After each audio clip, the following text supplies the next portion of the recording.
to recording right now. And did I get Sarah in there? And guys, make sure that you mute yourself too, just for any kind of background noise that we got. Okay. All right. Ready to roll? All right. Here we go.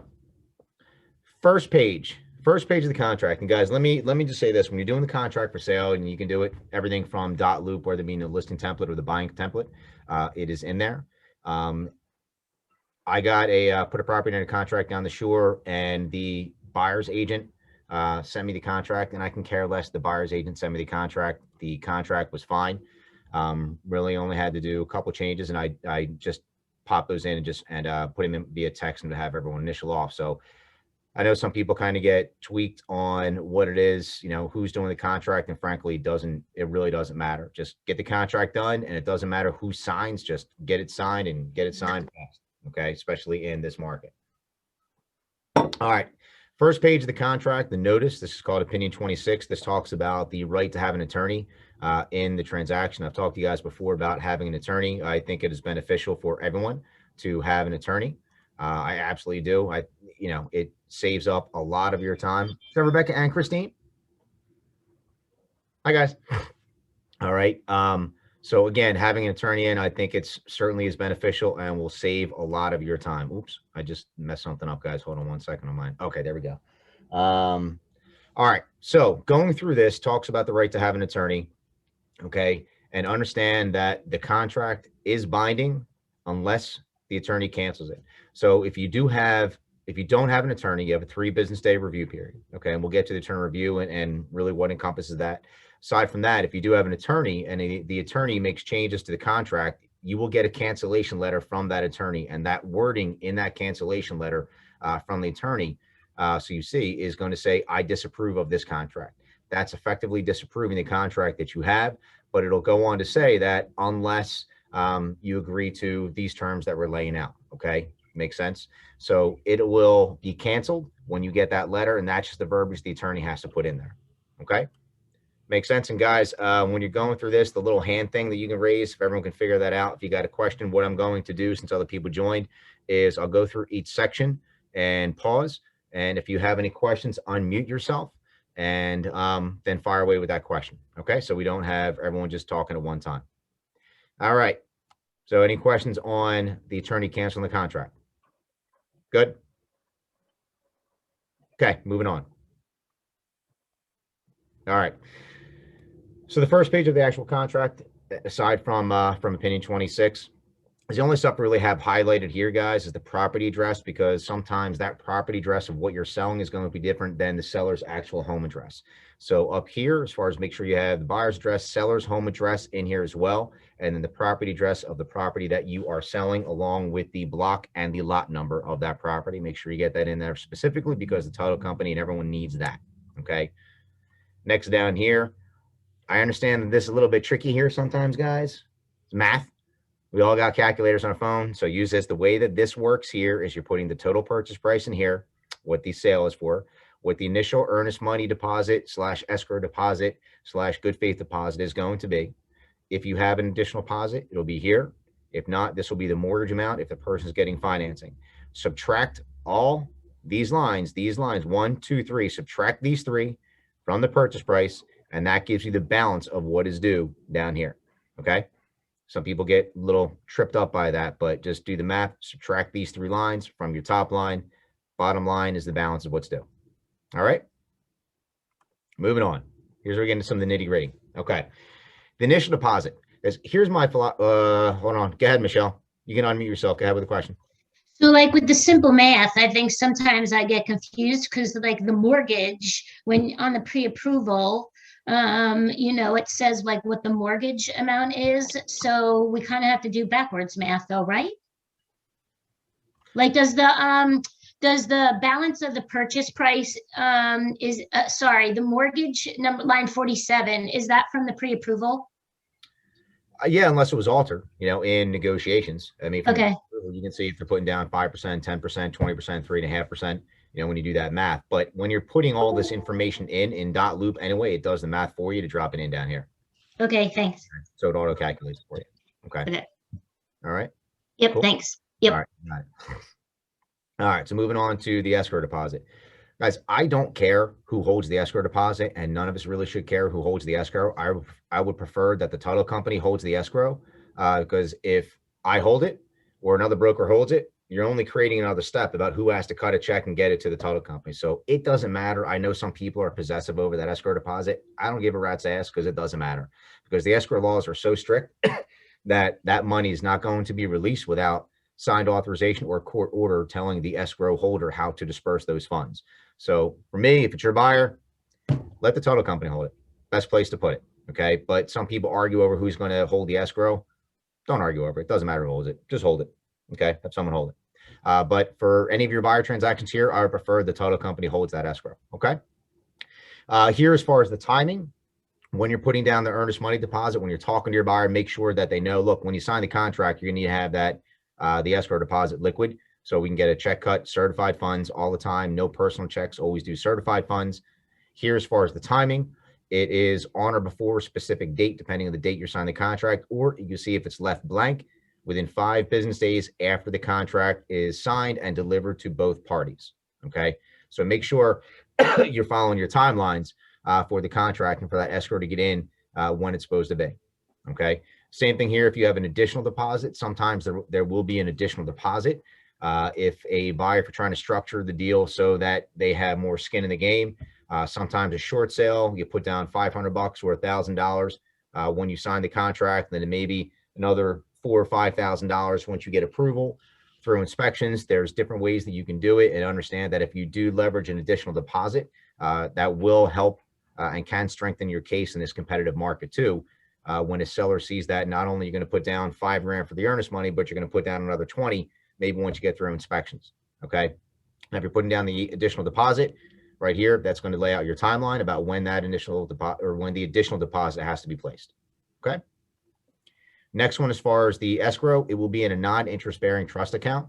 Guys, these are not going to interest bearing trust accounts. I've only had people ask a couple times, why can't it be an interest bearing escrow account? Because when you do, as you have to open up a sub account to that main escrow account every time you put it into an interest bearing trust account. So if someone is adamant on that, tell them that you'll give them the 5 cents at closing for the amount of interest they're going to earn on that deposit. All right. This right here, escrowee may place the deposit monies in court, requesting the court to resolve the dispute. So again, keep in mind, if there is a dispute over that escrow, it will not be released by the escrow holder without signed authorization from both parties or a court order telling them how to disperse it. And if there's a lengthy dispute, I had to do it one time. I think I had the money in my account for over a year while something was being disputed, and I just sent that money back to the state. Okay. So that's what that talks about. All right. This is an important paragraph here, D, as far as the mortgage. This is very important. And this is why when you're dealing with properties that have financing in it, this clause is very important. You need to make sure that you're following it in addition to your buyers following it. Okay.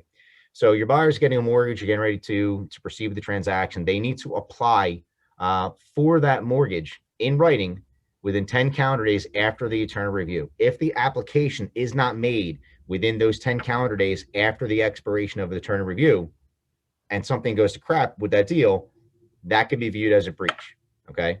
That can be viewed as a breach. So you got to make sure that you're consulting with your buyer, because sometimes you get an approval letter and then you have an agreement signed and then they start shopping around that loan. Well, if they don't have that application done within 10 calendar days after expiration of return review, that means they're not following in accordance with the contract. So you have to consult them on that part and let them know that they need to get the application done. Okay. This other part down here, shall authorize the lender to communicate with the real estate brokers and involved attorney. I can pick up the phone and call. If I have the listing, I can pick up the phone and call the buyer's lender and talk to the buyer's lender to find out what process they're in or what stage they're in the application, and try and get some information. The lender may say, hey, I'm not giving you that info. Well, the buyer's already given the authorization for that information to be released and for you to get it. Okay. Again, not necessarily saying that the lender is going to give it to you, but that is signed off on there that you do have the authorization to call them. Okay. Next part down here. And guys, some of you, just the way it is on my screen, I can't necessarily see if everyone's raising a hand. So if I miss you on raising a hand for a question, just shout out. Okay. principal amount and type of mortgage. This is incredibly important. And some people think that you can just change this whenever you want. If the terms are going to change, you cannot, because it is a contract. It's a legal binding document, and all the parts in there is exactly supposed to be what it is written in here. So if you have a principal amount of a mortgage in here that is $200,000, and then all of a sudden they want to change it to 210 or 215, you have to get an addendum. Excuse me, you have to get an addendum to change that. You can't just do it just because, or else you're changing the terms of the contract without authorization. Okay, so you can't do that. And the other part, as far as the type of mortgage, you have to make sure you put in here what type of mortgage that it is, whether it's VA, FHA, conventional, 203K. Other is going to be if it's a USDA, and then also the term of the mortgage. So it's very important, because if a buyer throughout the process changes that up, and that in turn causes either a delay of the contract or cancellation of the contract, and they change the terms without everyone agreeing to it, that's a violation on their end of the agreement as well. These are all things you need to be aware of, be very cognizant of as you're proceeding. So if something hits the crapper, then you have that information, you have that knowledge, and that's something that can be leveraged against them to award your client damages if it gets to that. Okay, make sense? Okay.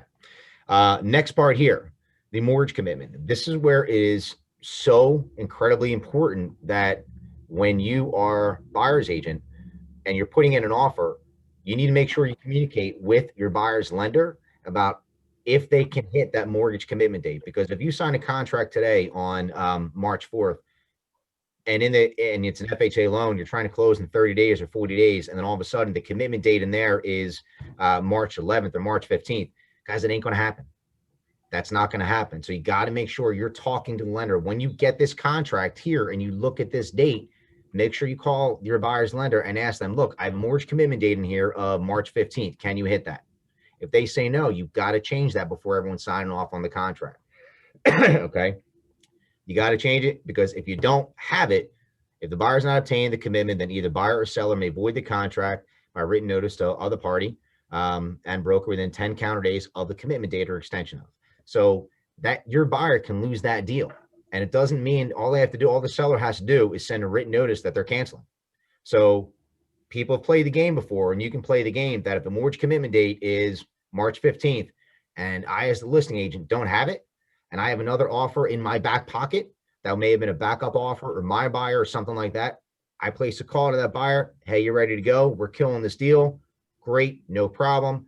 They take 5 days. We get a contract done. We get all the approvals done. I send notice to the buyer. Contract's done, guys. Sorry, I didn't get the commitment.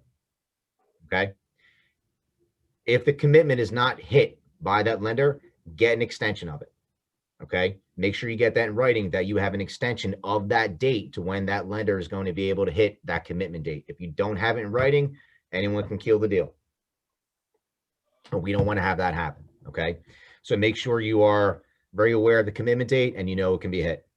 Another part right here, if the contract is voided, the deposit money paid by buyer shall be returned to the buyer unless the seller agrees in writing to the escrowee within 10 calendar days after the commitment that they feel the buyer did something on purpose to delay that mortgage, okay, and delay getting the commitment. Sometimes you'll hear situations where the buyer's telling the lender, hey, don't order that appraisal yet. Don't charge me for the appraisal. I'm going to hold off until I get through inspections. So let's wait a couple of weeks. Let's wait a few weeks. And then once we get through inspections and make sure I get it, then go ahead with the appraisal. Can't do that. That's the buyer purposefully delaying what he has to do to get that mortgage commitment, because you cannot have a legit commitment without an appraisal. Sometimes you'll get mortgage commitments that have one of the stipulations in there is a satisfactory appraisal. It's a bullshit commitment, guys. It's not a legit commitment. The appraisal has to be done and through in order for it to be a legit commitment. Okay. So if the seller feels that, or if you feel that they are at fault in delaying the process, there could be a claim. Okay. So this is where you have to be very cognizant of this entire paragraph right here, the dates and what people are doing. Okay. Makes sense. And is there any questions on that? Raise hands or unmute yourself. All good? All right. Moving on. All right. Down here, sufficient assets. So This is something that comes up sometimes, guys, where understand when a buyer signs a contract, they're stating that they have their proof of the mortgage and that they also have they have enough sufficient cash assets at closing where the buyer will be in breach. So they're saying that if I'm putting down 20 grand on the property, I have it. So sometimes if you get a commitment, or I'm sorry, if you get a cancellation letter, disqualification letter saying that the buyer does not have the necessary assets to purchase the property because something changed their financing or whatever it may be, this can be invoked right here because the buyer signed the contract stating that they do have the necessary cash assets to proceed with the purchase. So right here, necessary cash assets together with the mortgage loan proceeds to complete the closing. Okay. I've certainly been on the flip side of that where I get a call, agent calls me, sorry, can't close. We're going to get a DQ letter. The buyer doesn't have enough money to close. Well, they signed a contract saying they did, and now you're telling me they don't. So what changed? And I have to have that conversation with my seller about the escrow deposit and about not bringing litigation against your buyer because they're going against what they signed. Okay, guys, keep in mind too that as I'm talking about this, I am very conscientious, and you guys have to be very conscientious about the word breach. You are not an attorney. You're not a court. So if you sit there and tell someone that they breached a contract, you don't know that. That can hurt you down the road, hurt you down the line, because that is essentially saying that you're practicing law. You can't determine if they breached. You can say it may be viewed as a breach. I don't know. But you can't say you breached the contract. I'm keeping your money. And don't ever say that you're keeping someone's money because it ain't yours. Okay. So you have to be very conscientious of things that you're saying and how you're saying things. It's not your money. You can't keep it. And you are not a court to determine a breach. So you cannot tell someone that they breached, and do not ever put in writing that you're telling someone that they breached a contract. You can give them advice and say that this could be seen or viewed as a breach, but that's about as far as you can go. Okay. Any questions on this part? Sufficient assets. Cool. I love this. No questions, man. Moving on. All right. Maybe able to hit PJs today after all. All right. Items included in the sale. This right here, guys, this is a part, it's kind of a pet peeve to me. You are dealing with a contract for sale. Be specific. How many times, and you can throw up a hand or raise a hand here, have you seen here per MLS, per MLS? Anyone ever seen that? Okay. I have. I've certainly seen it, and I've seen it plenty of times, and that bugs me and gets under my skin because the MLS is subject to errors and omissions, states it in there, period. So now you're putting something into a contract for sale that is subject to errors and omissions, and you do not want that. The other part about it is that every single time I've seen per MLS, look at this here, if reference is made to the MLS sheet and the other document, then the document reference should be attached. Anyone ever seen that? Anyone ever seen an attached document to that? Because I sure should tell you that I've never seen anything attached to that when someone comes forward and says per MLS. If I get a contract and it says per MLS in here, I'm crossing it out and putting specifically in there what is included. Contracts are about specificity, guys. So make sure that you're putting in there washer, dryer, refrigerator, stove, plant, shrubs, curtains, hardware, pool table, whatever it may be. Get that in there and be specific about what is included and what is excluded. Okay? Make sense? All right. Moving on. Hello to everyone else that joined, by the way. Appreciate you being on. Sarah, John, JC, Asad and Salama. How you doing, guys? All right. Dates not perform and for performance. This right here, terms of the contract and dates of the contract are of the essence, unless you were in North Jersey. If you were in North Jersey, then close whenever. We'll get to it sometime in 2021, maybe 2022. I don't know. We'll get to it at some point. But time is of the essence of this contract. If you do not adhere to the dates and timelines in this contract, you can be in default. One party can be in default. So this is why I say that when you have the contract and you're in dot loop, take and upload that the closing checklist. And there's a video for those of you who have joined recently. There's a video on the YouTube channel and on Facebook about how to upload that closing checklist that will give you a guideline about everything that needs to be done to follow terms of the contract and dates. And you can assign dates to it, and you can assign people as far as who has to do that. Okay. So use that and use it to the best of your ability to make sure that everyone's staying in with these dates. Okay. All right. Any questions on that? Cool. CO. Let me kick out of there. So the CO, guys, one thing I can tell you, if you're on the listing side and you list a property, you should go to either the township's website or make a phone call to the township first. So you can find out exactly what's required as the CO, so you can inform your seller about what their responsibility is, what their duty is when you have a contract on it, because it's their responsibility contractually to supply the CO prior to closing, unless you agree on something different. Obviously, if it's an as-is sale, buyer responsible for all certification required by township and letter. But if the seller's responsible for it, you got to know what it is. Okay. Some townships are very different. Some are going to beat the crap out of you, like Pensauken. Christine knows that very, very well. And other townships are very easy. I mean, some townships are just smoke, carbon, and fire, and that's it. But you got to know what it is. Okay. So right here, it says sellers. This is on the seller, their expense prior to closing, and they are responsible to make and pay for any repairs that's required for the CO. However, if this expense exceeds, if left blank, 1.5% of the purchase price, sometimes you'll see in there $500, sometimes you'll see in there $250, $750, or if it's blank, it's 1.5% of the purchase price. So, if it's $200,000 house, seller's financial responsibility for that is $3,000. Okay. If any, in connection with the transaction, this buyer elects to make repairs in excess of that. All right. So that's part of it. You have to know what the financial liability is, and you also need to understand, have a pretty good idea about what the township's going to require. I can put $250, $500 in there if I'm dealing with a house in Cherry Hill. If you're dealing with a house in Pensauken, $500 probably ain't going to cover. Okay, probably not going to cover. I know, Christine, I see you shaking your head. You're like, got beat up on that one. I've dealt with Pensauken before too, and it was $8,000 to get a CO. Okay, so be very cognizant of that. Any questions on the CO part? Okay. Wait, quick one. What costs $8,000 for a CO?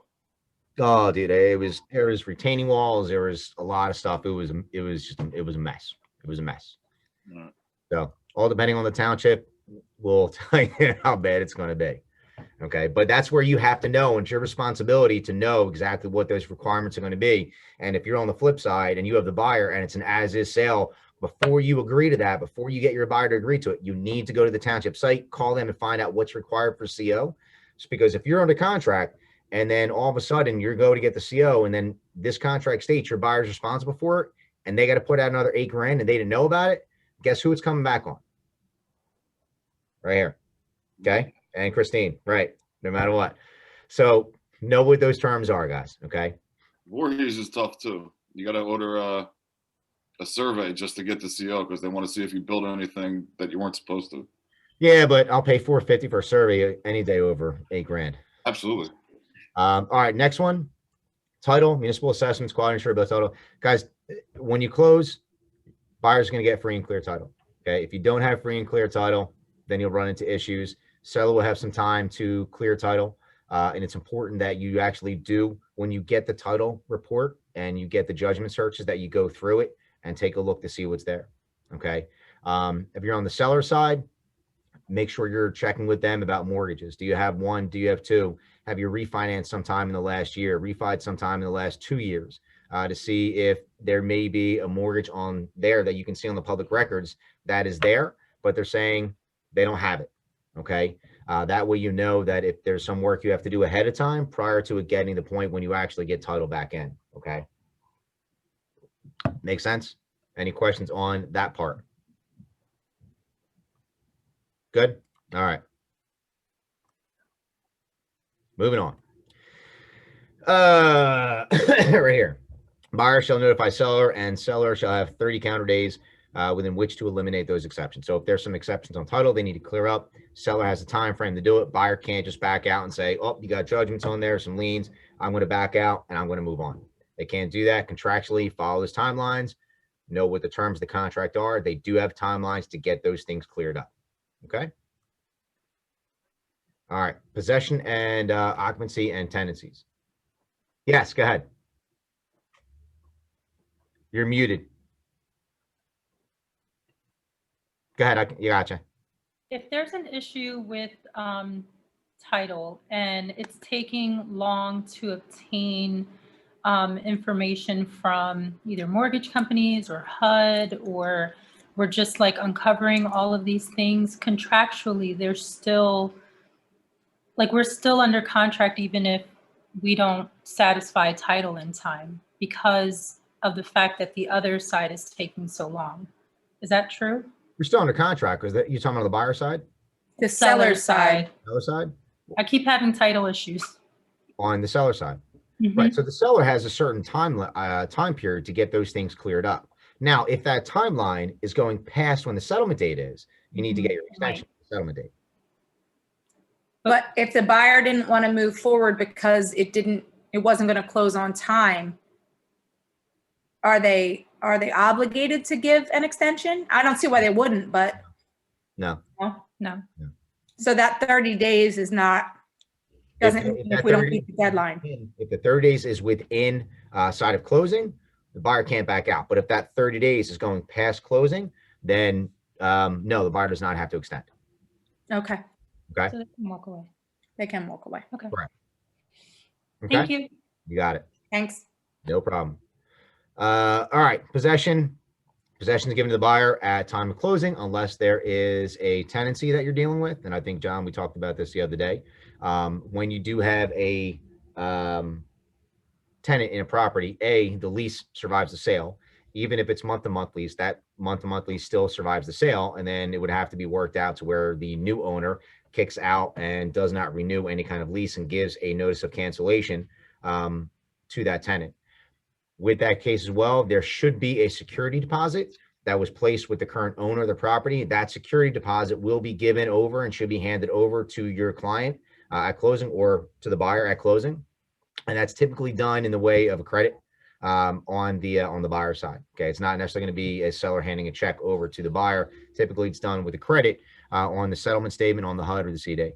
Okay, but make sure that if there is a tenancy agreement and there's a tenant in there, get an idea about, you want to get proof of the lease, you want to get proof of the rents being paid, so get a proof of the rent rolls, and get an idea about the security deposit so you know what it is you're going to be getting. Okay, make sense? Good. All right, JC, see your lovely face. What's up, man? All right, lead-based paint, guys. Any property built prior to January 1st, 1978 is susceptible to the lead-based paint addendum. Here's what I can tell you, and this is why I love realtors so much. This part right here, this section is applicable only to all dwellings built prior to 1978. So when you have a home that was built in 1985 and you don't include the lead-based paint addendum, guess what? It's okay. When the other realtor yells at you and saying, where's the lead-based paint? You don't need it. Yes, I do. No, you don't. Yes, I do. No, you don't. Okay. So anything built prior to 1978, you need the lead-based paint addendum. Anything built after that, you do not need that. Okay. Capiche? All right. Get Nicole back in here. All right. So that's lead-based paint. Guys, as far as like the inspections and timelines, read through it and you'll be able to see it. All right. Poet system, cesspool.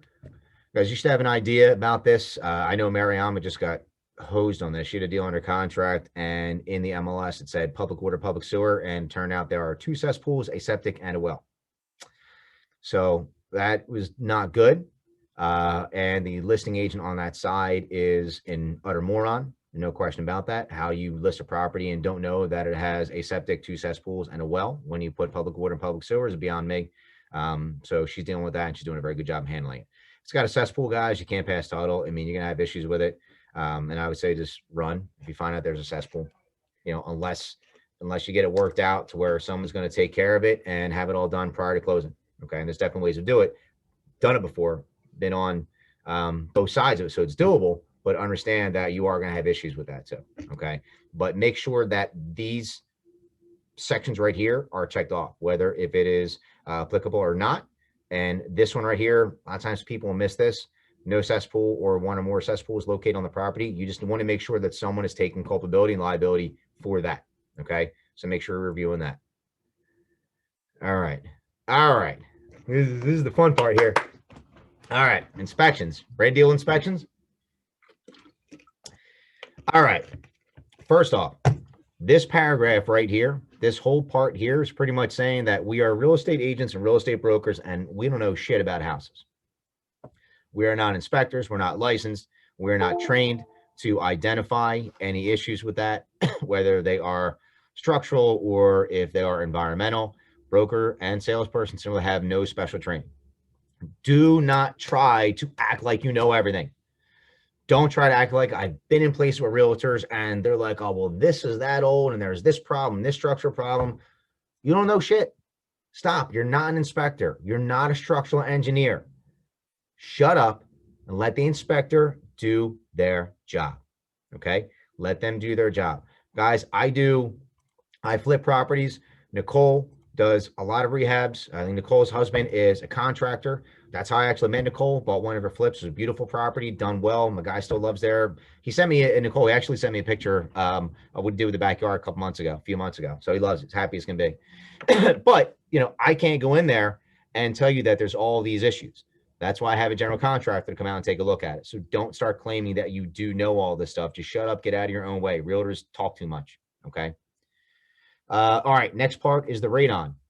So if you're having a radon test the property, right here, buyer shall have the right to void the contract and understand this too, that if the radon concentration levels come back above 4.0 picocuries per liter, then that's when the radon clause will essentially kick in. It's where a mitigation system will need to be put in, okay? And depending who you talk to, some people will sit there and say that, look, I've done radon levels of 20 and everyone's fine. They don't have 7 heads, it's okay. But contractually understand if it's above 4.0, then this clause will kick in. If it does come back above 4.0, buyer shall have the right to void the contract by notifying the seller in writing within 7 business days of the receipt of the report. If that's the buyer's intent, you have to make sure the buyer is notifying the seller in writing within 7 business days. If not, it's going to be a different story. That's why, like, when you call and ask a question about the contract, my retort most of the time is, what's the contract say? Read it, because you'll find your answer most of the time in that contract itself. Okay. So this part down here, if the inspector report comes back that the levels are elevated, seller shall then have 7 business day period after receipt of the report to notify the buyer in writing that seller agrees to remediate, okay, to an acceptable level, which is below 4.0, okay? If the seller fails to notify the buyer with their agreement to remediate, such failure to so notify shall be deemed to be a refusal by the seller to remediate the radon levels to an acceptable level. Buyer shall then have the right to void the contract by notifying seller in writing within 7 calendar days thereafter. Buyer fails to void the contract within 7 business days, period. Buyer shall waive the right to cancel this contract, okay? When we're going through these parts of the contract, you see a lot of timelines in there, and they get, some are mixed in with calendar days, some are mixed in with business days. I understand that, and this contract, it is what it is. There's some things I certainly would change with it, but read the contract for exactly what it is. So if it comes back, you got to make sure that the report is going to be given over to the seller. If the seller is going to remediate, great, move forward, okay? If they're not going to remediate, you got to talk to your buyer, see if there's something you want to negotiate or renegotiate to make sure if it's if they're going to do it, if they're not, okay? Questions on that part? Good, okay. Moving on. Termites. Well, let me say this too, guys. This really deals with everything with the inspections. Part of our job is, I was playing psychologist, is to kind of diffuse situations. When you're out at properties and you're out in inspections area with your buyers, there are certain trigger words that buyers, not understanding everything that we do and what's involved with everything, they start to get their anxiety raised as high, and which is going to make them feel very uneasy about proceeding with the transaction. Guys, there's termites in most of the transactions that we do. Most of the deals that we do, there's termites, there's something going on. So part of our job is to coach them and just be there. If the guy's talking about termites, all right, cool. No problem. We'll get it taken care of. And that's it. Don't start freaking out. Oh my God, it's termites. Oh, Christ, I'm going to lose this deal. Oh, Lord have mercy. Calm down. All right, part of our job is to get them to calm down. To understand the terms of this paragraph and understand the terms of the contract, and you'll be able to handle it just fine. All right, so buyer does the termite inspection right here. The other part too is that the Buyer's paying for it unless the buyer's lender does not allow them to pay for it. Anyone know when the buyer's lender does not allow the buyer to pay for the termite inspection? You can unmute and shout it out. VA. That's it. If your buyer's going VA, VA will not allow the buyer to pay for that inspection.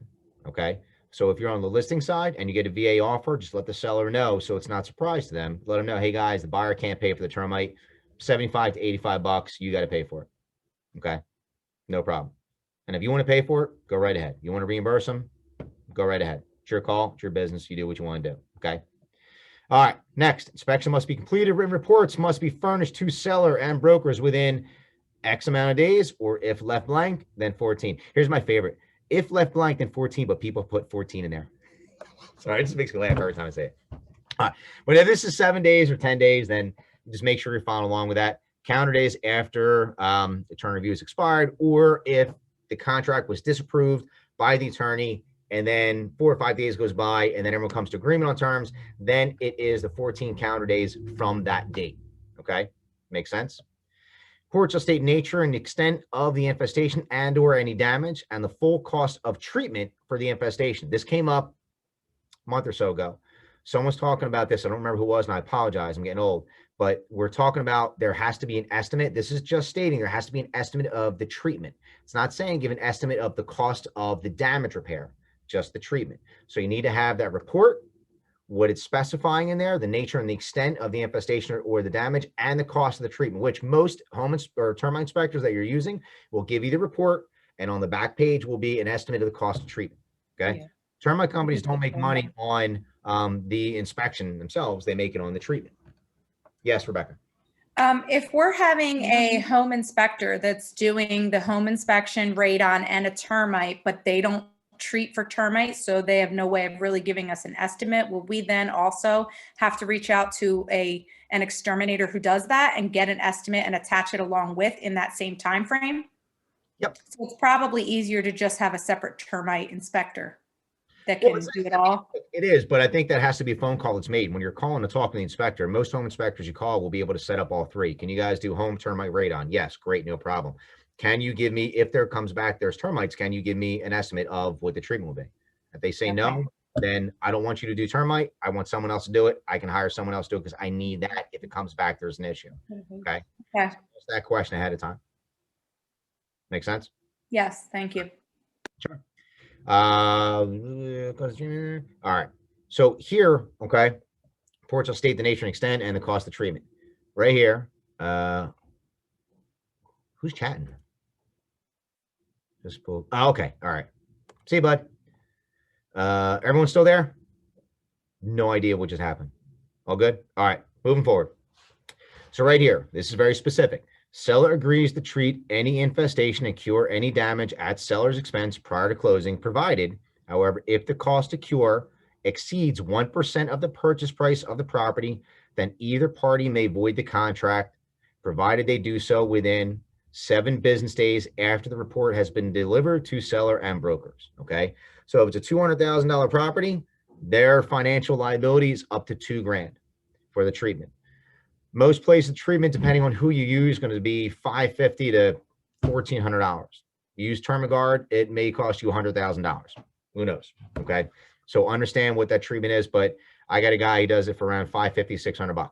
Okay. If you start to get into 3,000-4,000 square foot home, it's going to be more, but it should fall under that. So understand as far as the cost to cure there. All right. More than 1% of the purchase price. Again, as far as your timelines, either party may void the contract they win a certain amount of time. Now, here's stuff that's important. If buyer and seller are unable to agree upon who will pay for the cost to cure and neither party timely voids the contract, then buyer will be deemed to have waived its right to terminate this contract and will bear the cost to cure that's over 1% of the purchase price, with seller bearing the cost that is under 1% of the purchase price. So if you have a $100,000 property that you're selling and the cost to cure is $1,500, and you can't come to agreement in writing about who's responsible for what, then by default and contractually, the buyer will pay in excess of the 1% and the seller must pay up to that 1%. Okay. So if you can't come to an agreement in writing, and just say, hey, look, seller's going to take care of it all. They'll take care of all $1,500. If there's nothing in writing at that point, seller takes care of the 1%, buyer takes care of in excess of 1%. Good? Go ahead, Rebecca. Rebecca, by the way. If the buyer doesn't want to pay for that, they can't get out of the contract because they're bound to that, correct? Right. If the seller's willing to pay their 1% and the treatment's higher than that, the buyer has to pick up the difference. If they don't come to an agreement on how it's going to get paid for. But the buyer can't just walk away and say, I'm not going to pay the difference. That would give them a reason to walk away. Okay. Yeah, I mean, if they don't got the money neither. Yep. Okay. All right. Next one, buyer's right to inspections. Okay. This part here, guys, I really can't stress how important this part is. Buyer's sole cost and expense. All of the inspections are on the buyer. Buyer's sole cost and expense. Because here's what happens a lot of times. You do your inspections, home inspector goes in and says there's a mold or mold-like substance. Recommend having mold remediation. You can't go on mold remediation based on that. You need an actual mold inspection company, a mold company come in and say that it's XYZ and here's a cost to cure that and remediate that mold.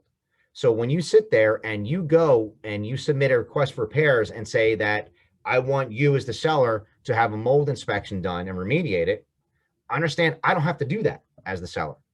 Okay. That's on you as the buyer. Not saying that the seller's not going to say, okay, no problem, I'll do it. But understand contractually that the cost of that inspection is on the buyer. So if a buyer wants to have that and ask for that, you got to let them know and inform them, guys, you can ask, but they can come back and say, you got to get that inspection done. And you have a certain time period to get those inspections done. Okay. Because I see that a lot. And that's important to understand that. All right. Next down here, and as far as the inspection, it's for the purpose of determining existence of any physical defects or environmental conditions outlined above. It ain't for cosmetic stuff. Physical defects or environmental conditions outlined above. Okay, that's very important. Now, the inspections must be completed and written reports, including a list of repairs buyers requesting, must be furnished to seller and brokers within 14 calendar days or whatever date that is after the attorney review or upon a time of the attorney canceling and come to an agreement. Okay. That's what's important because people try to use this as an out sometimes and to say there's a ton of stuff wrong. There's a laundry list of things wrong with the property. Just send in the inspection report. I'm done. I'm out. Can you do that contractually? Yes or no? Are you saying that instead of furnishing the report with the request, if you're the buyer in the timely manner, you just breach that? What do you mean? Sometimes buyers just say, send over the whole entire report and we're out because there's too much stuff. Well, don't they have to give them the Can the buyer back out if they just send over the report? No, I think they have to give the option to the seller to remediate. Correct. That's important because sometimes you'll get that. Sometimes you'll get an email from the agent that is just the entire report. And they'll call you after the inspection, say, hey, too much stuff, my buyer wants out. Okay, follow the contract. Follow the contract and bring it on. Okay, this contract specifically states must be completed and written reports, including a list of requested repairs, has to be submitted within a certain time period. If they only send you the report with no request of repairs, they're not abiding by the contract itself. Okay, so that game could be played, and after these 14 days, you get back to them. Hey, I never got a request list of repairs. Your buyer's in. Okay, and you on the flip side got to understand that if you're not submitting the requested list of repairs as well, and then those 14 days goes by, and the seller, the listing agent call you like, you guys never sent this over, I'm not doing squat, and your buyer's got to proceed. And if they don't, I'll sue you for specific performance. Okay, follow the wording of the contract. Repairs, report, send it over. Okay, if buyer fails to furnish such written reports to seller and brokers within X amount of days, calendar days specified in the paragraph, This contingency clause shall be deemed and waived by buyer, and the property shall be deemed acceptable by buyer. So if you do not send over the report and the request for repairs, buyer's waiving the right on that. Okay. And this contract is acceptable. You move forward. Very important, guys. Very important. Okay. Any questions on that part? All good? Okay. This last part down here, seller shall have all utilities and service for inspections. Yes, that is true in here, but understand if you're dealing with bank owns or REOs or short sales where the people are out of there, utilities are off. A lot of times you'll get an addendum from the bank that says that putting on the utilities is on the buyer. So you have to make sure you understand, you read that part, because if the utilities is on the buyer, then the buyer's got to contact the utility company to get it turned on. Okay. Next part, responsibility to cure. Any physical defects or environmental defects. Okay. That's what we're dealing with. Okay. Physical defects, environmental defects by qualified inspectors. Not Uncle Bob, not Aunt Mary, going in and check it out. Got to be qualified inspector. That's when that kicks in. Seller shall then have 7 business days after receipt of the reports to notify buyer in writing that the seller shall correct or cure any of the defects. Doesn't say all. Okay. Any of the defects set forth in such reports. So if you get a requested list repairs that have 10 items on that, contractually, when you read this, the seller just has to get back to them within 7 days, stating if they're going to take care of any. That may be one. Doesn't have to be all. This contract states any. Keep that in mind. Okay. If seller fails to notify buyer of seller's agreement to secure and correct such failure to do so, notify shall be deemed to be a refusal by the seller to cure or correct such defects. So if they don't respond at all, they're saying that's the refusal. If they respond and saying that I'll take care of some, that's okay. Okay. Contractually, they fulfilled their obligation in that part. If seller fails to agree to cure or correct such defects within 7 business days, or the environmental condition of the property is all screwed up and to where you can't close, endanger the health of the buyer, buyer shall then have the right to void this contract by notifying seller in writing within 7 business days thereafter. Okay. You get the report, seller notifies buyer what you're going to take care of. If buyer's not happy with it, buyer comes back and can void the contract within 7 business days thereafter. That the timelines are very, very, very, very important to follow on that. Okay. Very important to follow on that and understand the difference with the calendar days and the business days. Okay. If buyer fails to void this contract within that 7 business day period, buyer shall waive the right to cancel the contract and you move forward. And that's it. Okay. Buyer fails to notify as far as voiding the contract. They waive that part of that clause and you move forward. If seller agrees to correct or cure the defects, all repair work shall be completed by the seller prior to closing a title. Questions on that part?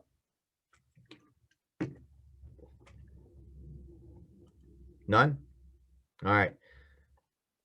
Meaning there's not a whole lot of questions. If any one of you guys call me with a question about the contract, I ain't answering. All right. Next. I know, Rebecca, you'll just text me or email me. It's okay. All right. Flood. Some properties will require flood insurance. Not all flood insurance is the same. Not all of it's that bad. Not all of it's that expensive. I've done deals where the flood insurance is like $500 a year. It's not that much money. You got to understand that. And that's going to be if the buyer's getting a mortgage. So if you have a buyer that's purchasing a property that is owned free and clear, someone paid cash for it, that person's not required to have flood insurance on the property because they don't have a loan on the property. So just because they don't have flood insurance doesn't mean that property is not required to have flood insurance. You have to find that out. If you want, I don't know if you guys know the website to find out if it's a flood zone. I have the link to the FEMA map. You can go in, plug in the address, and find out if it is. If you want, I'll post that in the Facebook group when we get done here. Okay, but do some due diligence on that and see if it's in a flood zone. Okay, our property in Westville was in a flood zone, but the flood insurance was like $500-600 a year. Wasn't that big of a deal. Okay, all right, make a sense. Next, Megan's Law. Don't say anything. You can't. Okay. You cannot sit there and tell any one of your clients anything regarding Megan's Law if there's any registered sex offenders in the area. If you do, that could go very bad for you if things go south with the deal. So do not say anything. It's up to the buyer to do that assessment and that investigation on their own, okay? Because you have to understand what goes behind some of that, guys, as far as different levels of registered sex offenders. You know, look, if you got popped in New Orleans at Mardi Gras, realistically, registered sex offender, okay? So don't say anything. Let them do that investigation on their own, okay? All right, next, skipping over airport safety zone. Guys, if we're dealing with a property in any one of these towns here, any one of these municipalities, the property is in a airport safety zone, okay? You see Medford here? Every property in Medford is in an airport safety zone. Line W. All right.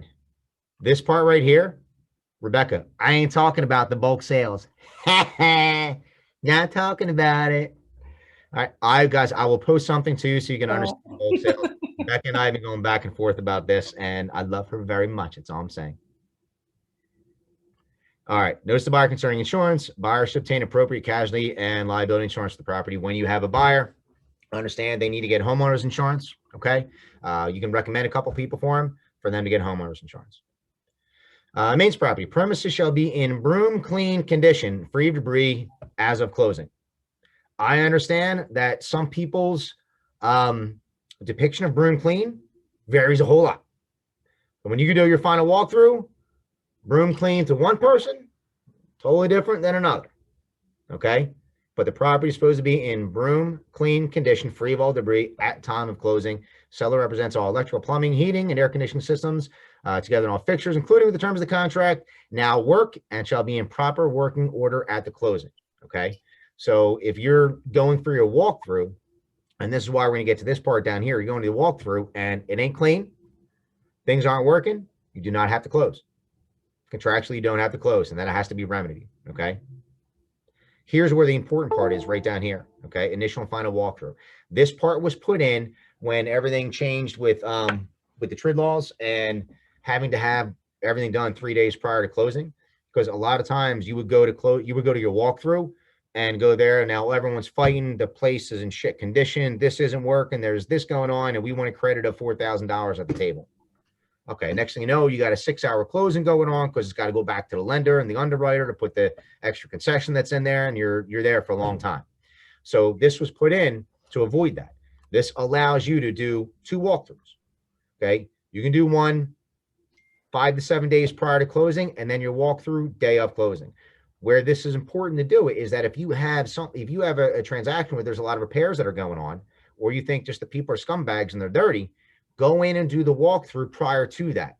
So you can let them know and tell the other agent, hey, look, we're closing Tuesday. I'm gonna come back and do another walkthrough. The place is crap.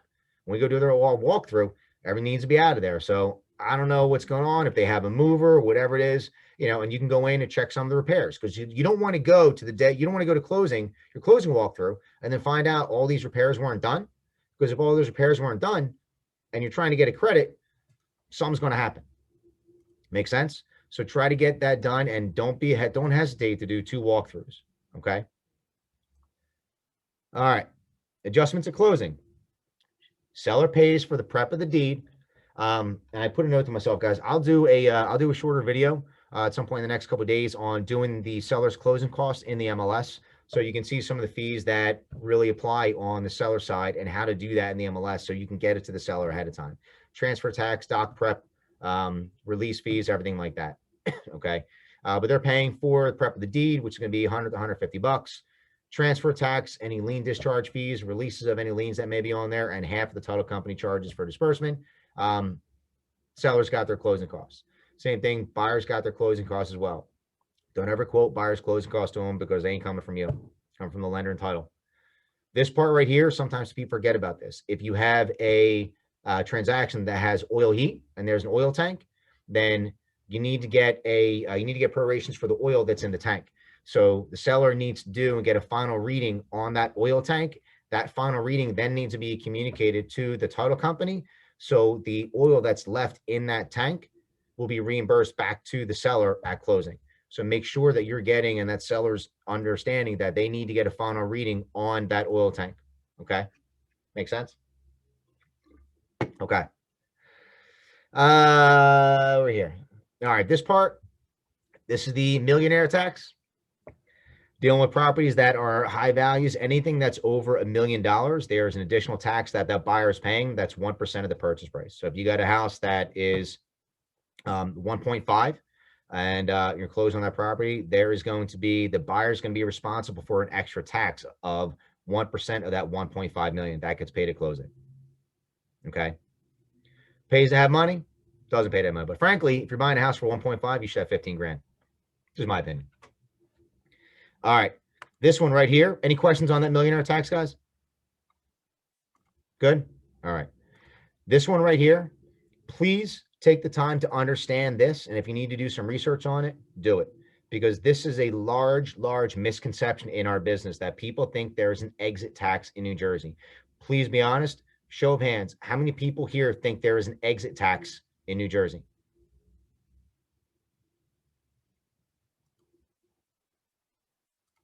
Okay. There is no exit tax in New Jersey. Okay, understand that. There is an out-of-state resident tax. Very different. If you're selling your house here in Jersey and moving down to Florida, you don't pay an exit tax. If you live in Florida and that is your primary residence and you're selling property in New Jersey, then there is an out-of-state resident tax that you're going to pay 2% of the sale price at closing. The title company is going to hold that, and that is the out-of-state resident tax. Okay. Two very, very different things. There is no exit tax. That's why it says here the so-called exit tax. No exit tax. Okay. Does everyone understand that? If you do not, please ask a question now because it is important. Because everyone's getting the frig out of Jersey because they're smart. Mark, Yo, JC. I learned that the hard way on a wholesale deal in Barrington, and they termed it an exit tax. The buyers lived in Florida, selling a place in Barrington to us, $75,000. We were covering closing costs. So that was a little sticky of a situation right there because that was an additional expense that we didn't realize we had to incur. And so now I understand what it really is. So understand too, that's not really a closing cost. That's a tax. A tax, yeah. But we were paying everything at closing. So it was, that was part of the deal. With that tax, and this is where you get an accountant that's involved, that 2% tax. So if you live in Florida and you've lived in Florida for a year and that's your primary residence, but Jersey was your primary residence for the last 15 years, when you file your taxes, you're not going to get hit with that because if the property you're selling in Jersey was your primary residence for 2 of the past 5 years in aggregate, you're not going to really pay that. Okay. So I'm not saying the title company is not going to collect it at closing, but when you file your taxes, that's not going to be a tax that you pay. Okay. So that properties had to have been, the property here had to have been your primary residence for 2 of the past 5 years in aggregate to avoid that tax. If it has not been, you're going to pay that tax, but it's not an exit tax. So you're not paying that tax when you move out of Jersey and go to sunny Florida. Okay. Yeah, Rebecca. So they're just pretty much collecting it up front to make sure you pay it at the end of the year when you file your taxes. So even if they do collect it from you and then they find that you're not obligated to it, you would get it back when you filed. Yeah, and you can have that discussion with the title company too. If the title company is saying they're going to hold it, you have that discussion. And if you show that proof and evidence to the title company, then they wouldn't hold it. Okay. All right. Okay. It's good to know. All right. All right, ready to move on. Let's see. All right. Mark, I had a question. Yeah, go I ahead. have a quick question. What's up, Asada? How you doing? Man? So what happens? Yeah, how you doing? Good. So what happens if it's like a divorce situation where the wife moved down to Florida, been there about a year, but the husband is still in New Jersey. Go to closing, she has her Florida ID and such. He has his New Jersey. Well, you know, the way Jersey runs, it doesn't matter because the husband's going to get fucked either way. No, I'm sorry. Oh, I just kidding. I'm sorry.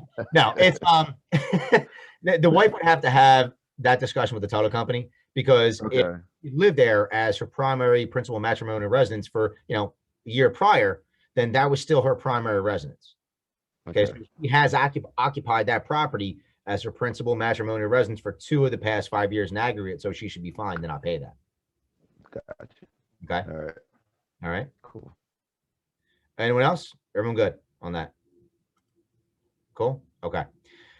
Next, this one here, failure of buyer or seller to close. This is always a fun one if someone's not closing. I'm going to tell you, read this paragraph, and this is why I tell you, do not ever tell someone that they breached the contract. It's not your call, okay? Not your call. Don't claim the escrow deposit. It's not yours. What you can do is advise your client. If you feel that they're going to be in breach, you need to advise them. I advise you, get an attorney. You need to get an attorney because this may be viewed as a breach of contract if you're not following in accordance with the contract, and I can tell you that there could be ramifications of your actions. Have them understand that. And they vary wildly, and that's up to a court to decide. So you have to make sure if the seller breaches, they can get sued. Buyer breaches, they can get sued. Okay, and what those damages are going to be is going to be up to attorneys and up to a court. Okay, so understand that, but don't ever tell someone that they're breaching the contract because you don't know. It's not your call. But I can tell you if someone breaches contract, it's going to cost a lot of money. This is where it comes down to, like, you have to weigh people's options and think about the money that's involved. And people are, if they're trying to bounce on a deal over $1,000 or $2,000, like, guys, you're going to lose out on this. You're going to move on from this over $1,000 or $2,000. You got $5,000 wrapped up in escrow. I can tell you, you're probably not going to get that back because the seller's probably not going to sign off on the authorization for you to get that back. Or the agent already told me they're not going to do that. Now you're going to have $1,000 or $2,000 wrapped up. You might get sued, which is going to cost you $5,000 to $10,000. So let's sit down and figure this out. Cooler heads need to prevail. Get the emotion out of it. That's your job, because people are going to get all worked up and get all fired up, and they start getting their emotions involved and take away from the part that this is a business transaction, period. Let's talk about it. Let's calm down. Okay? Kavish? All right. All right, moving on. CIS, business relationships, blah, blah, blah. You read that. Broker's information and commission. The commission, in accord with the previously executed listing contract, shall be due and payable at the closing. I mean, agents I've heard over the years saying, well, I brought in a buyer, so I should get paid. No. At closing, okay? If it doesn't close, you ain't getting paid. That's how it works. Pretty clear? Cut and dry? Good. Moving on. All right. Disclosure that buyer or seller is a real estate licensee. Please, please, please make sure you understand this and address this. If anyone in the contract is licensed, it doesn't matter if they're licensed in referral or not. If they are licensed, check off, it applies. Okay? And then you're putting in here, Joe Smith is either broker salesperson, or referral agent. So you have to make sure that that is disclosed. You got to disclose that in your marketing of it, and everyone's got to, it has to be in the contract. So if you're negotiating and people don't know there's a real estate licensee that's involved, it's a violation. Make sure you're very specific in here if someone that is licensed is involved in the transaction. Okay. This one down here. I'm referencing this part as far as professional referrals because I know everyone gets worked up about this. And people are like, I have to refer 3 people. I got to refer 3 lenders. I got to refer 3 inspectors. I got to refer 3 title companies. No, you don't. Calm down. Okay. You refer people that you're comfortable working with and that you know do a good job and take care of your clients. That's who you can refer. This specifically states any names provided by a broker shall not be deemed to be a recommendation or testimony of competency of the person or persons referred. Seller and buyer shall assume full responsibility for their selections and hold brokers and or salespersons harmless for any claim or actions resulting from the work or duties performed by these professionals. If you refer someone, you're not liable if that inspector screws up. Here's where you could be liable, guys, so you understand. If you book that appointment for them, you can be held liable because you made the call and they didn't. This is why I tell you, when you're referring people out, whether it be a home inspector, trauma inspector, radon, lender, whoever it is, let them make the appointment. Let them book that appointment. Don't do it yourself. I see you, Christine. Don't do it yourself, okay? That's where it could come back on you. Guys, here is Home Inspector 1 and 2. I've used these guys for years. They do a great job. Fantastic job. Here's a phone number. Give them a call and book it. Let me know when you got to book for it, okay? And if they say, well, can you just book it for me? I can't.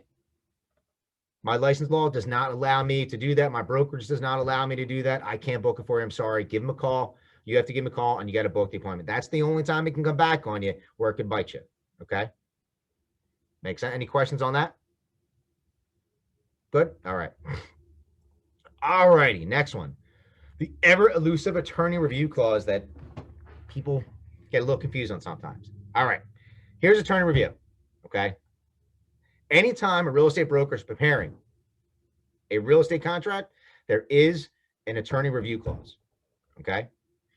This I can tell you, wholesale deals that I've done, those contracts, at least the ones that I use, were not prepared by a real estate agent or broker. So there is no attorney review in that. Okay. This clause, attorney review is prepared. This contract itself was prepared by the attorneys for the New Jersey Association of Realtors, NJR, but we're finishing the preparation of it. So it is bound by the attorney review. Study by attorney, contract's done. They can choose to have an attorney. I think you should have an attorney, frees up a lot of your time, and you can be more productive if you have an attorney representing your client.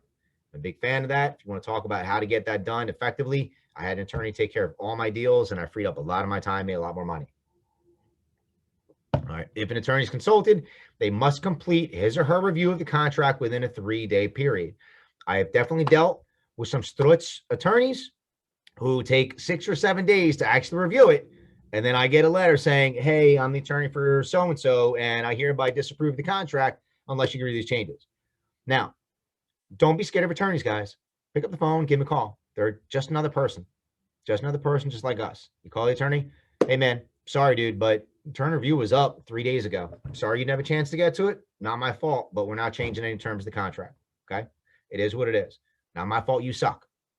Sorry, don't have to tell you, okay? So it's got to be done in those 3 business days, in that 3-day period. Contract will be legally binding at the end of that 3-day period unless an attorney disapproves of the contract, okay? Counting the time, very important. You count the 3 days from the date of delivery of the signed contract to buyer and seller. So today is March 4th, Thursday, March 4th at 2 o'clock. Everyone signs a contract today. When does attorney review begin? Tomorrow. Tomorrow. When is attorney review up? 3 full business days after at midnight. So Wednesday. So it would be up Tuesday night at midnight. 11:59 p.m. Okay. 11:59 p.m. It's midnight. It's Wednesday. All right.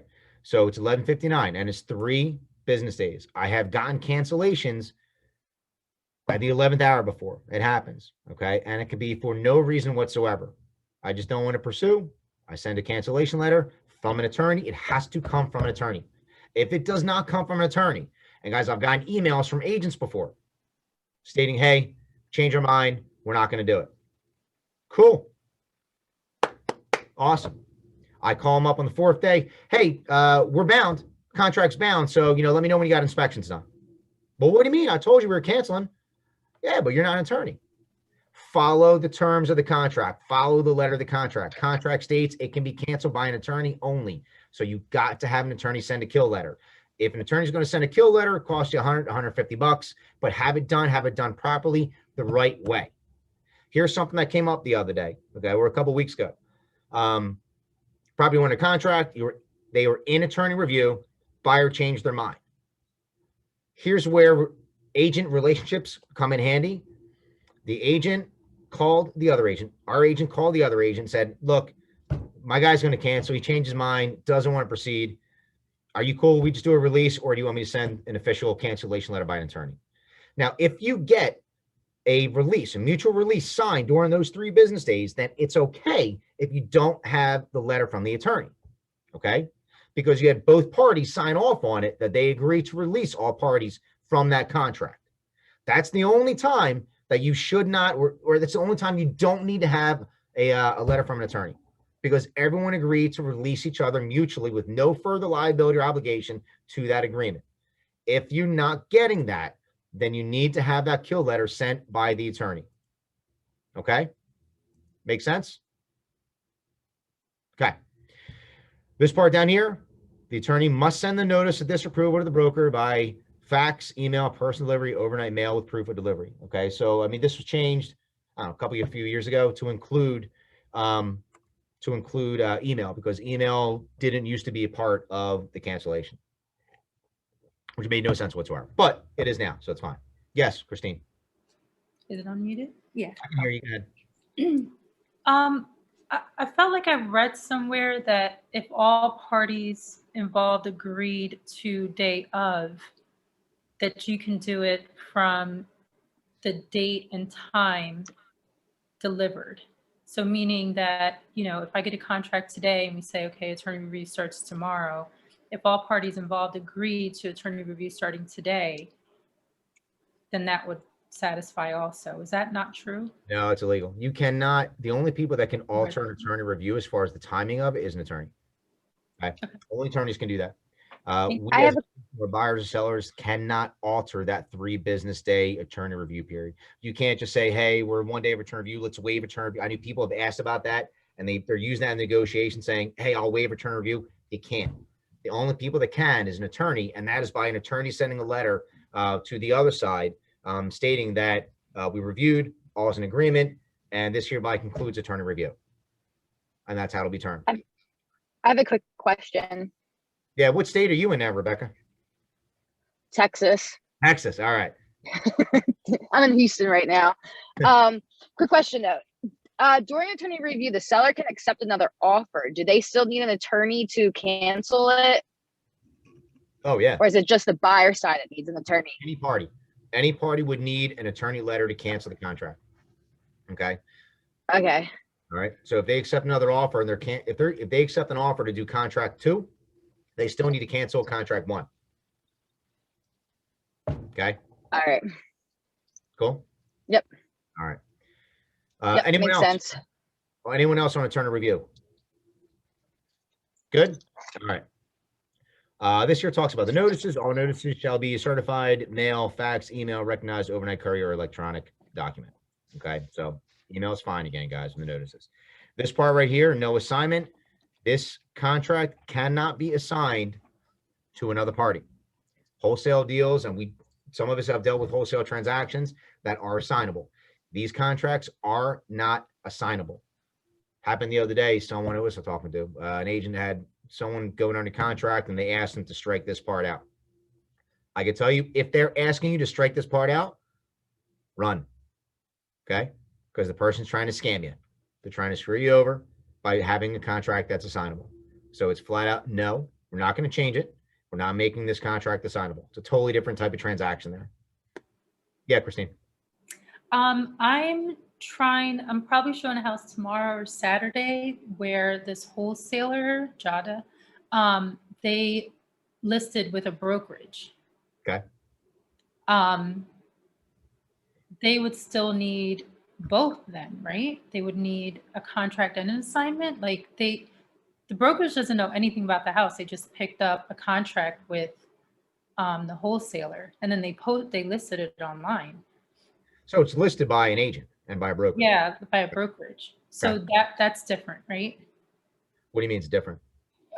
Meaning that it's still a wholesale deal, Mhm. but the wholesalers listed it with a brokerage. I've listed wholesale deals. So you can still list wholesale deals, but Mhm. when it comes down to time, do you have an agreement on terms? You know, I'm not using this contract. Okay. I use the purchase agreement that I have with the seller and then the assignment agreement with the investor and marry those two. Okay. Because they're completely different terms than this contract here, than the statewide contract. Okay. So if you bring the buyer, you're not going to have the buyer do any of the traditional paperwork at all. No. Not even the contract, but like our other stuff. No, you're still representing the buyer. If you're bringing the buyer, you still need all the buyer agency All the documents. other stuff. So everything Or the else that we would brokerage. normally get from our brokerage and have our buyer sign, except this contract. That's the only thing that would be different. Correct. Correct. Okay. So we're Yep. still doing the same. Anytime you're representing a party, you still need to have that, because no matter what kind of transaction you're involved in, you're still bound by license law. It's a good question. Okay. Very good question. So you're still bound by it. You still need to have all those documents in place. Okay. Good question. Rebecca D, you're unmuted. You got a question? Me? I'm on mute? It looks like you were unmuted. I didn't know if you had a question. No. All right, go back to text. Oh, no, sorry. Okay. All right. This part right here. I'm still listening. Do not have to be witnessed, because in the contract, when people are signing down here, like we used to have to witness it, you don't have to put the electronic signature here for your buyer and then yours over here to witness it. Doesn't have to be witnessed when you're dealing with electronic signatures. Okay. All right. Next part down here, the addenda. Please make sure any addendums that you're putting in the contract, you have them checked off here. Okay. Well, concession, short sale, solar panel, pool, FHA, whatever it is, just make sure you have it checked off, and then you attach those addendums to this when you're sending it out, or if you're sitting down with people and having them sign it, whichever that it is. But make sure you have checked off what addendum is supposed to be part of that. Excuse me. So everyone knows what's a part of it. Okay. Good. That, the very generic, just addendum to contract of sale that's not listed in this list, if like, for instance, for an appraisal waiver, you said we're like, when we were talking about it the other day, I wasn't listing it under number 43, additional contractual provisions. I'm doing a whole separate addendum. There's nowhere to check that off, right? So all I'm doing is just making sure that's signed and then sending it off separately. Correct. Okay. Correct. Okay. This part down here, 43, this is where you can put whatever you want. Anything can go in that part, okay? So when people ask, can I do this with the contract? Can I put this in here? You can put in whatever you want. My hand to God, I wrote in here at one point, Lucky the cat is included in the sale of the house, because Lucky the cat stayed with the sale of the house. They were moving to a 55+ community, and they could only take one pet. Well, they had a dog and they had a cat. The cat stayed. So I wrote in Lucky the cat in the contract, and they actually live like right down the road from my parents. So, but you can put anything that you want or anything that you guys agree upon in here. Okay. Well, you do not want to put in here. Do not put, and what Rebecca was talking about before, don't put anything in here that is material to the mortgage itself. Do not put in here, seller will pay $5,000 towards repairs.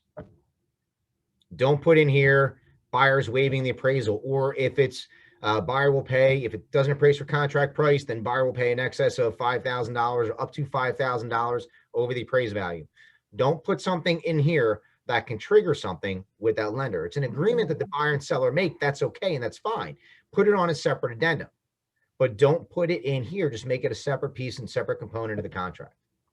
Same thing for like, if the buyer is going to be purchasing something separately for sale, like a swing set or furniture, same thing, right? Don't put it in there. Yeah, put so it separate. I mean, look, it can go in here, but what's going to happen is if the appraiser may just say that, or the underwriter might just say, all you have to do is just zero it out.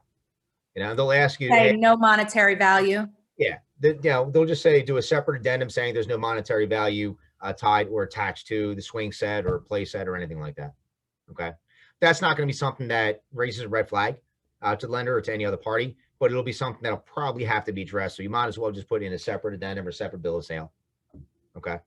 And is that because we share with the mortgage company this contract? So we add the addendum so they just see the straight up cut and dry of it? Yeah, because you know the lender doesn't want to see that seller is given $5,000 towards repairs. Now, if it's a seller concession, that's why the terminology of it is what's so imperative with that, Michelle, because you're saying, you know, you're getting $5,000 repairs, but you just write it up as sellers paying $5,000 towards buyer's closing costs at time of settlement, and that's it. Okay, makes sense. Cut and dry. Okay. All right. Guess what? Boom. Done. Boom. So now that I'm done. Di Serrano. I have a question. No, go ahead, John. Just got this. When we went over the tenant, yesterday we were going over how the tenant has to be on the application, right? Right. Or no, not the application, the contract. But this is an odd one. So I told him he has to open an interest-bearing account to hold the security deposit. Right. I just got a text. Is there any way he can do this without interest? Because interest is against his religion. I mean, you're going to come into that somehow. Somebody's going to. I can tell you the legal answer to that is no. Okay. Legally, it's got to be in an interest-bearing escrow account. All right. That's I'll just tell him to figure it out after I sell it to him. But yeah, I can tell you legally, no, it's got to be interest bearing. But aside from that, And seriously, it's like $2 a year. yeah. The legal answer to that is no. Okay. All right. I'll break that to him at closing. After we close. Guys, this really concludes all this. I'm not going through like the 15 addendums that are there. This is the main contract. I could tell you, read this over and over and over and over and over and over and over again. Know all of this like the back of your hand. I went over the key components to it. These are the things that you will come across and have to address the majority of your time. There's always going to be something different that comes up, and I get that. If you don't know the answer to something, then just get me on the line and we'll figure it out. We'll talk about it and come to a resolution for it and help you get through it. But this is what you're going to come across most time when you're dealing with the contract. But read it nonstop so you understand the terms of this contract, so you have an idea about what it is that you're going through. Okay, and I understand that we're not attorneys, we're not supposed to be practicing law. You know, we're really not supposed to be going over this with your clients, because that can be construed as us practicing law. I get that, but you've got to understand the terms of the contract. So do not stop reading this until you know what all of it means. Okay, and if you're stuck on something or you're curious about something, before you pick up the phone, go through it and read it. Because I'm telling you, 99.9% of the time, your answer is right in there in the contract, and you'll be able to see and get your answer from that. Okay. And if you can't, give me a call and we'll get the answer to it. But most of the time, it's going to be sitting there in the contract, kind of staring in the face. But you know, if you don't know the answer to something and you want to get the answer right away, I get it. Calm down, slow down, take your time, address it. Because the more that you're doing, the more you're going through it, the easier it's going to be for you to understand the terms of this contract, the easier you're going to be able to speak it and speak that language to your client. Okay? Wait, can I say something about lead-based paint real quick? Sure. Just because I'm guilty of it, and I see a lot of other agents, even like the agents I'm working on transactions with, we always have to fill out, like check off everything that you need for lead-based paint and have the buyers and sellers initial in the right spots. Because a lot of times I always get like lead-based paint back, like not even completely close to being filled out. Yeah. And I'm guilty of it. Hey, look, it happens, guys. I mean, we've all been there. We kind of all do it. So that's why you got to slow down when you're going through the contract and make sure the signature line's in the right spot, the initials in the right spot. You have the right check boxes that are checked off to make sure it's all addressed. And if it's not, fix it. Fix it, because if something goes south, you're the last line of defense on this contract, or the buyer's or your seller's attorney is. But if something goes south, what's going to hold up is what's in here, not what you tell the court. Well, I meant to change it and I didn't. That was my bad.